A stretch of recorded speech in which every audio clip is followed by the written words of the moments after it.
And then let's look at feeding your microbes. Let's give your microbes more food. Like what I found in my clinic is that people were eating the same foods over and over and over again, like the same 20 foods. And now when I opened it up, their whole food window and said, hey, how about instead of iceberg lettuce every night, what if we try a spring mix with a little parsley and maybe some dandelion greens so we can support your liver? Like all of a sudden we just opened up the foods they were eating and the microbes changed. And if you mix that with fasting, the greatest study that I love, one of the greatest that was done on fasting was the every other day diet. And what a researcher did is she took a group of people that were metabolically challenged, had food addiction, and had cardiovascular challenges, and said, you can eat anything you want one day, and then the next day you don't eat. And the next day, eat whatever you want, next day, don't eat. And what she found was that, and they had to do it over a course of a year. By the end of the year, everybody's metabolic markers improved. Everybody lost weight, which is what she thought would happen.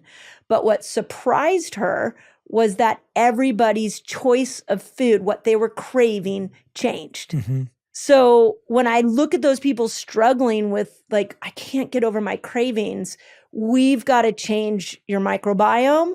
And we've got to put you in some fasted states so you can start to have a different experience with these cravings. And it's a combination of those things. How do we detox the bacteria that's calling out for the sugar or calling out for the fats or carbs or whatever it is? How do we detox those? You starve them out.